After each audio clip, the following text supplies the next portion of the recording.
هي الحلقات تحفظني بآيات من القرآن، هي الحلقات تملأني بحب المصطفى العدنان، هي الحلقات تحفظني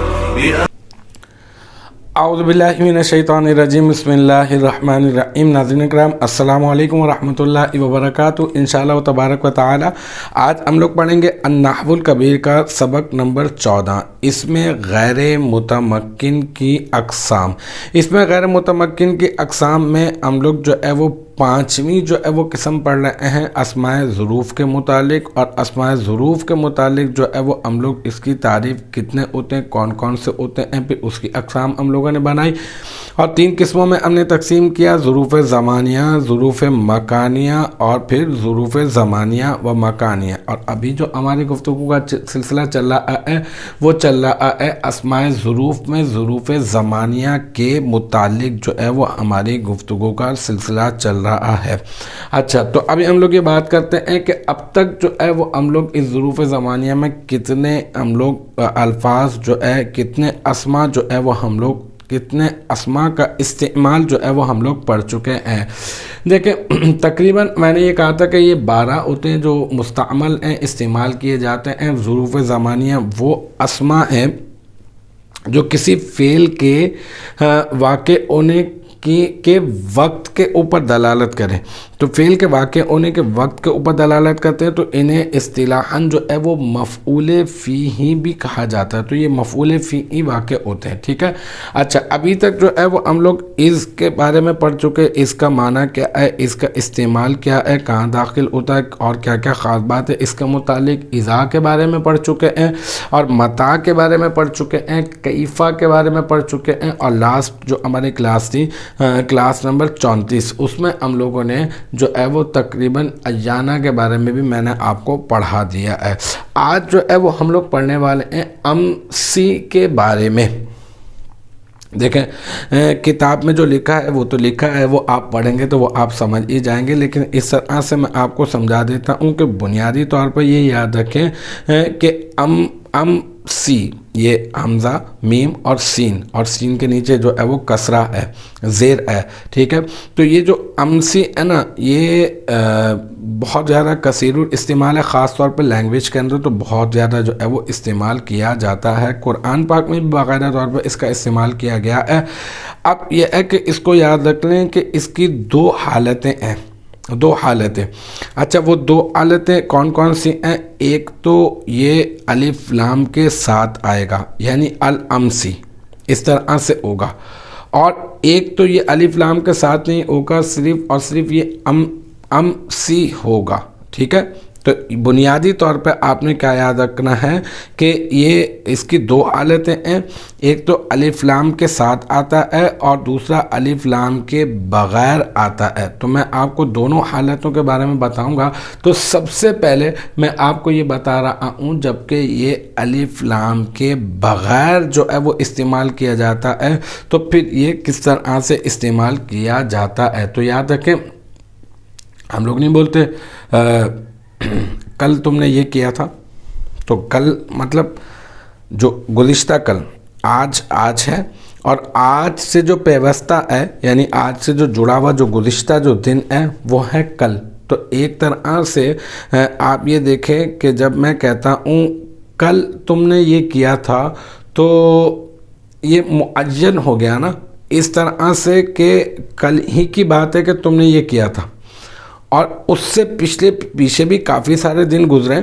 تو میں یہ نہیں کہہ رہا کہ گزشتہ 5 دن پہلے یا گزشتہ جتنے بھی ایام ہیں ان میں تم نے یہ فلاں کام کیا تھا، نہیں، بلکہ میں یہ کہہ رہا ہوں کہ کل تم نے یہ کیا تھا، کل تم نے کھانا کھایا تھا نا، کل تم اسکول گئے تھے نا، ہے نا، کل تم نے سبق یاد کر لیا تھا، ٹھیک ہے، کل تم نے نماز پڑھی تھی، ہے نا، کل تم نے مجھ سے ایک وعدہ کیا تھا۔ تو یہ جو کل ہے یہ بالکل معین ہے ایک طرح سے، مطلب گزشتہ ایام میں، گزرے ہوئے ایام میں یہ ایک معین ہو گیا، یہ جو کل کا جو لفظ ہے، اور یہ اس کا معنی ہے گزشتہ کل، ٹھیک ہے۔ جب یہ امسی کے ساتھ استعمال ہوگا تو اس کا معنی ہوگا گزشتہ کل۔ اچھا، جب یہ مطلب امسی کے ساتھ یعنی الف لام کے ساتھ جب استعمال ہوگا تو اس کا معنی ہوگا گزشتہ کل۔ اچھا، الف لام کے ساتھ استعمال نہیں ہوگا تو گزشتہ کل، اور اگر الف لام کے ساتھ استعمال ہوگا تو بھی معنی تو یہی ہے، مطلب گزرا ہوا ہی کوئی دن ہے، لیکن یہ کہ تھوڑا سا فرق ہے، امسی اور الامسی میں تھوڑا سا فرق ہے۔ ابھی آپ امسی کو سمجھ لیں نا پہلے، تو پھر انشاءاللہ تعالیٰ پھر میں آپ کو آگے میں آپ کو بتاتا ہوں کہ امسی اس کا معنی گزشتہ کل، الف لام کے بغیر والی حالت، اور گزشتہ معین دن کے اوپر جو ہے یہ دلالت کرتا ہے۔ اعرابی لحاظ سے اگر اس کے اوپر بات کی جائے ہمیں تو لفظاً اگر لفظوں میں اگر آپ دیکھیں گے تو آپ کو اس کے نیچے جو ہے وہ کسرہ نظر آئے گا، ہے نا۔ یہ لفظی اعراب جو ہے وہ اس کے اوپر کیا جاری ہوتے ہیں کہ اس کے نیچے آپ کو کسرہ نظر آتا ہے، تو یہ اس کو ہم کہتے ہیں یہ مبنی ہے، یہ کسرہ چینج نہیں ہوگا، ٹھیک ہے، یہ رہے گا ہی رہے گا۔ تو لفظاً تو یہ مبنی بر کسرہ ہوتا ہے، لفظاً مبنی بر کسرہ ہوتا ہے، اور مفعول فیہ کیونکہ یہ تو مفعول ہے، اور مفاعل جتنے بھی ہوتے ہیں وہ تو منصوب ہوتے ہیں، حالت نصبی میں ہوتے ہیں، تو اب آپ یہ کہہ رہے ہیں یہ مفعول فیہ بھی بنتا ہے۔ اب یہ مفعول فیہ بنتا ہے تو پھر تو کامن سینس کی بات ہوگی کہ یہ جو ہے وہ منصوب ہوگا، تو ہم کہیں گے کہ ہاں منصوب تو ہوگا یہ۔ تو اب اس طرح سے ہم لوگ تطبیق کر دیں گے کہ یہ لفظاً جو ہے وہ آپ کو مبنی بر کسرہ نظر آئے گا، جر کے ساتھ نظر آئے گا، لیکن یہ محلاً مفعول فیہ ہونے کی وجہ سے یہ محلاً منصوب ہوگا، حالت نصبی میں نظر آئے گا آپ کو، مطلب حالت نصبی میں محل کے اعتبار سے جو ہے وہ ہوگا، اور جو نظر آئے گا اگر اس کی بات کی جائے تو یہ جو ہے وہ مبنی بر کسرہ ہی ہوگا، لیکن اصل میں یہ منصوب ہوگا محل کے اعتبار سے، جگہ کے اعتبار سے۔ تو اس کی ایک مثال ہم لوگ نوٹ کر لیتے ہیں۔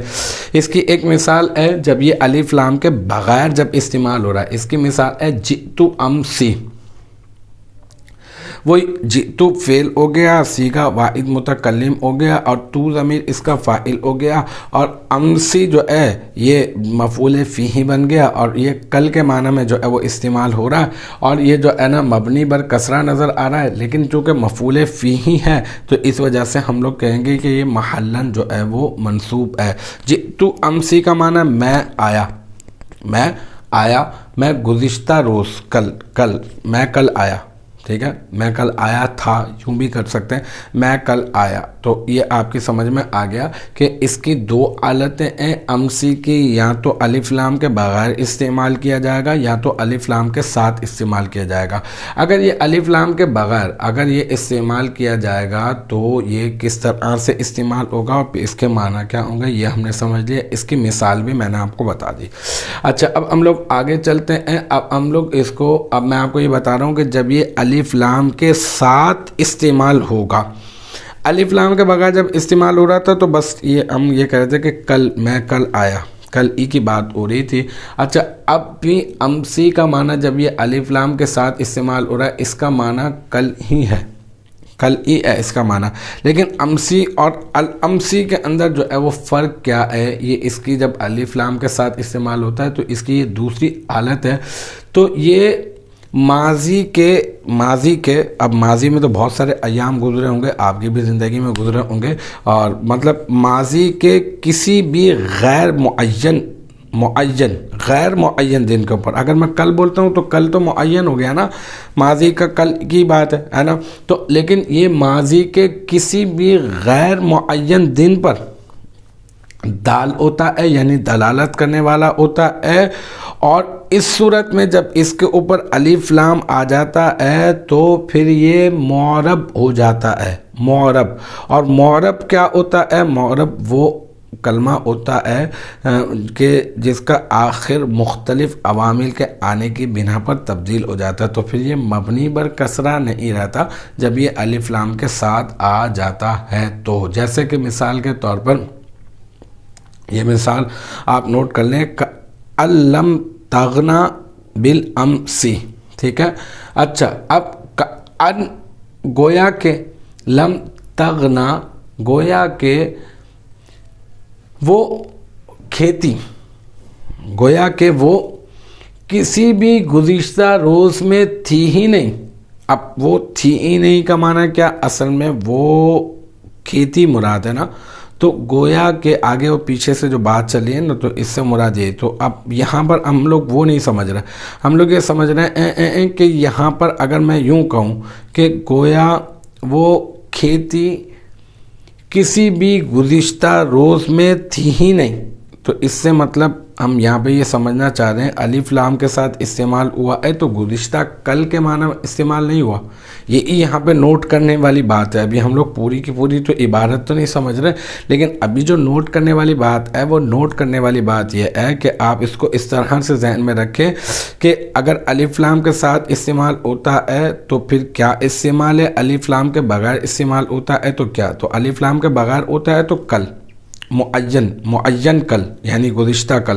اور اگر الف لام کے ساتھ ہوتا ہے تو اس کا مطلب یہ کہ مطلقاً ماضی میں کوئی سا بھی کل ہو سکتا ہے. ٹھیک ہے، ماضی کا کوئی سا بھی دن ہو سکتا ہے. تو ماضی میں یہ کبھی ایسا، جیسا کہ اس مثال میں کہ گویا کہ وہ کھیتی کسی بھی گزشتہ روز میں ہے، تو گزشتہ روز، لیکن گزشتہ روز میں کسی بھی دن وہ تھی ہی نہیں. تو یہ اس کی مثال ہو گئی. تو الحمدللہ ہم نے جو ہے وہ آج پارٹ جو ہے وہ ہمارا 35واں پارٹ ہے، ہمارا اس کا 35واں حصہ ہے اس سبق کی ویڈیوز کا. تو الحمدللہ اس میں ہم نے امسی کے بارے میں پڑھا، اس کے 2 استعمال پڑھے. الف لام کے ساتھ استعمال ہو تو کیا ہوگا، الف لام کے بغیر استعمال ہو تو کیا ہوگا، اعرابی حالتیں کیا ہوں گی. تو امید ہے کہ یہاں تک کی بات جو ہے وہ آپ کی سمجھ میں آ گئی ہوگی. انشاءاللہ تبارک و تعالی نیکسٹ ٹائم اگلی ویڈیو اگلی کلاس کے ساتھ ملاقات ہوگی. جب تک آپ اپنا بہت خیال رکھیے گا. وآخر دعوانا ان الحمدللہ رب العالمین.